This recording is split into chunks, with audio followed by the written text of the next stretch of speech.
नमस्कार। प्रथम पीयूसी वालों के लिए बड़े घर की बेटी। बेनाम माधव सिन्हा पुराने आदमी थे। इन भावों को ताड़ गए उन्होंने निश्चय किया, चाहे कुछ ही क्यों ना हो, इन द्रोहियों को ताली बजाने का अवसर ना दूंगा। तुरंत कोमल शब्दों में बोले, बेटा मैं तुमसे बाहर नहीं हूँ, तुम्हारे जो जी चाहे करो। अब तो लड़के से अपराध हो गया है। इलाहाबाद का अनुभव रहित झलाया हुआ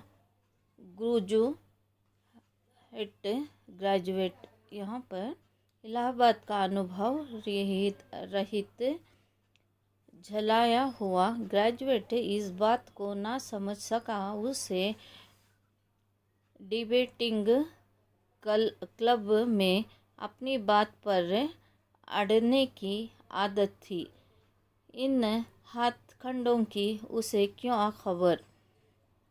बाप ने जिस मतलब से बात पलटी थी वह उसी समझ में न आया। बोला, लाल बिहारी के साथ अब इस घर में नहीं रह सकता। बेनी माधव, बेटे बुद्धिमान लोग मूर्ख की बात पर ध्यान नहीं देते। वह बेसमझ लड़का है। उसे जो कुछ भूल हुई उसे तुम बड़े होकर क्षमा करो। श्रीकंठ, उसकी इस दुष्टता को मैं कदापि नहीं सहता। या तो वही घर में रहेगा या मैं ही। आपको यदि वो अधिक प्यारा है तो मुझे विदा कीजिए। मैं अपना भार आप संभाल लूँगा। यदि मुझे रखना चाहिए तो उससे कहिए जहाँ चाहे चला जाए। बस ये मेरा अंतिम निश्चय है। लाल बिहारी सिन्हा दरवाजे के चौखट पर चुपचाप खड़ा बड़े भाई की बातें सुन रहा था। वह उनका बहुत आदर करता था। उसे कभी इतना सहस न हुआ था कि श्रीकंठ से सामने चारपाई पर बैठ जाए, हुक्का पी ले या पान खा ले। बाप का भी वह इतना मान न करता था। श्रीकंठ का भी उस पर हार्दिक स्नेह था। आपने होश में उन्होंने कभी उसे घुड़का तक न था। जब वह इलाहाबाद से आते तो उससे के लिए कोई न कोई वस्तु अवश्य लाते। मुगदार की जोड़ी उन्होंने ही बनवा दी थी। पिछले साल जब उसने अपने से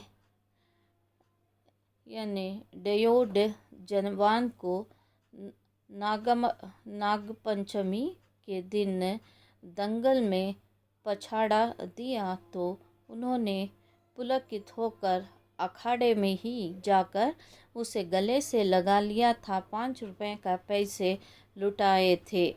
ऐसा भाई में के मुँह से आज ऐसे हृदय विदारक कर बात सुनकर लाल बिहारी को बड़ी गालिन हुई। वह फूट फूट कर रोने लगा।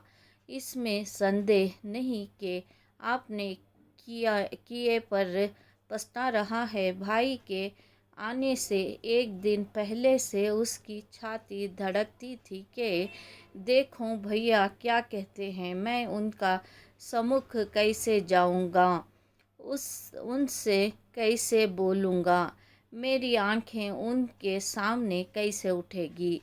उसने समझा था कि भैया मुझे बुलाकर समझा देंगे। इस आशा में विपरीत आज उसने उन्हीं निर्दयता की मूर्ति बना हुआ पाया। वह मूर्ख था, परंतु उसका मन कहाँ था कि भैया मेरे साथ अन्याय कर रहे हैं। यदि श्रीकंठ उसे अकेले में बुलाकर 2-4 बातें कह देते, इतना ही नहीं 2-4 तमाचे भी लगा देते तो कदाचित उसे इतना दुख न होता, पर भाई का यह कहना कि अब मैं इसकी सूरत नहीं देखना चाहता, लाल बिहारी से सह न गया। वो रोता हुआ घर आया। कोठरी में जाकर कपड़े पहनने ने आंखें पोंछी, जिसमें कोई यह न समझा के रोता था। तब आनंदी के द्वार पर आकर बोला, भाभी, भैया ने निश्चय किया है कि वह मेरे साथ घर में ना रहेंगे। अब वह मेरा मुंह नहीं देखना चाहते, इसीलिए अब मैं जाता हूँ। उन्हें फिर मुंह ना दिखाऊंगा। मुझसे जो कुछ अपराध हुआ है उसे क्षमा करना। यहाँ पर जिस तरह से लाल बिहारी और श्रीकंठ के आधार पर कंठ लाल बिहारी के ऊपर क्रोधित होते हैं, तो बेनी माधव से सुबह में जाकर बात करते हैं। तो समय वो कहते हैं कि भूल हो गई है, यानी वो पहले क्रोध होते हैं क्योंकि तुम अब स्त्री की बात सुन रहे हो, तुम स्त्री के पीछे हो। तो उस समय यहाँ पर श्रीकंठ कहते हैं कि मैं अन्याय नहीं कर रहा हूँ, मैं न्याय कर रहा हूँ। जब मैं घर से बाहर रहता हूँ तो कोई भी बात करना है, लेकिन जूतियों से नहीं मारना था, यानी कड़ाव से।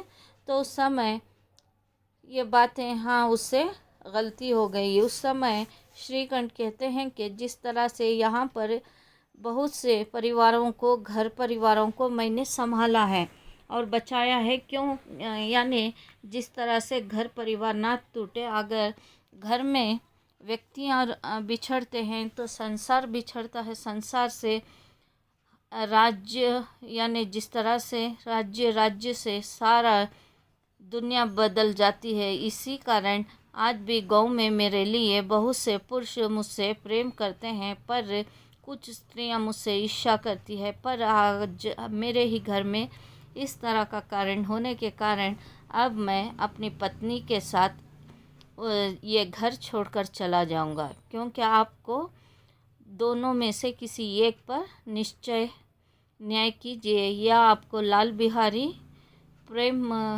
है तो आपके मन में आप उसी से प्यार कीजिए और मैं अपनी पत्नी के साथ चला जाऊंगा।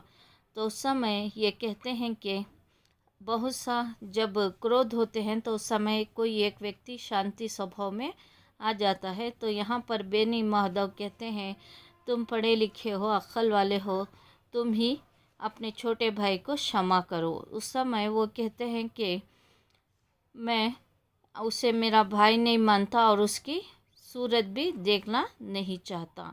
उस समय लाल बिहारी बाहर सुनता रहता है ये सारी बातें, और वो आकर आंखें पोंछते हुए अपने भाई की पुरानी यादें याद करता है। जैसे कोई रामलीला या कोई आधार पर कोई भी नाटक होता तो उस समय नागा पंचमी का दिन हो तो उस समय उनके भाई, यानी रामायण में जिस तरह से अलग अलग दोनों किरदार निभाते, या फिर दंगल यानी कुश्ती लड़ाते, जब लाल बिहारी जीता तो उस समय उसके भाई ने उन्हें 5 रुपये, यानी उस काल में 5 रुपये यानी आज के 5 लाख रुपए हैं, तो उस समय वो 5 रुपये वो बांटते हैं।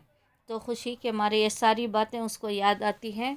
फिर वो अपने कमरे में जाकर कपड़े ले लेकर, कोठरी यानी कमरा है, तो जाकर वो अपने कपड़े रख लेकर वो अपनी भाभी से, जिस पर उसने अत्याचार किया, उसी भाभी के पास जाकर क्षमा मांगता है। उस समय उसकी भाभी से कहने लगता है कि भैया मुझे अपना भाई नहीं मानते और वो मेरी शक्ल देखना नहीं चाहते, मुझे क्षमा करें और मुझे जाने की आज्ञा दें। यह कहते कहते लाल बिहारी का गला भर आया, यानी जैसा वो बोलने लगा तो उसका गला भर आया।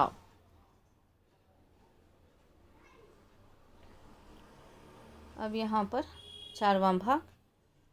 जिस समय लाल बिहारी सिन्हा सिर झुकाए आनंदी के द्वार पर खड़ा था, उसी समय श्रीकंठ सिन्हा भी आंखें लाल किए बाहर से आए। भाई को खड़ा देखकर तो घृणा से आंखें फेर ली और कतार कर निकल गए, मानो उसके परछाई से भी दूर भागते हैं।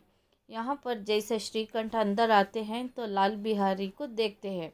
देखने के बाद उनके मन में उसके लिए प्रेम की जगह घृणा प्रारंभ हो जाती है और उसे देखकर बिना देखे एक झटके से वो निकल जाते हैं। आनंदी ने लाल बिहारी की शिकायत तो की थी, लेकिन अब मन में पछता रही है। वह स्वभाव से ही दयावती थी। उससे इसका तनिक भी ध्यान नहीं था कि बात इतनी बढ़ जाएगी। वह मन में अपने पति पर झंझोर रही थी कि यह इतना गर्म क्यों होते हैं। उस पर यह भय भी लगा हुआ था कि वही मुझसे इलाहाबाद चलने को कहें तो कैसे क्या करूँगी। इस बीच में जब उसने लाल बिहारी को दरवाजे पर खड़े यहाँ कहते सुना कि अब मैं जाता हूँ, मुझसे जो कुछ अपराध हुआ क्षमा करना, तो उसका रहा सहस क्रोध भी पानी हो गया। वह रोने लगी। मन में मैल धुलने लगा। नैन जल से उपयुक्त और कोई वस्तु नहीं। श्रीकंठ को देखा और आनंदी ने कहा, लाल बिहारी खड़े रो रहा है श्रीकंठ, तो मैं क्या करूं। इसका इसी क्लास में, अगली क्लास में विवरण कर रहे हैं। धन्यवाद।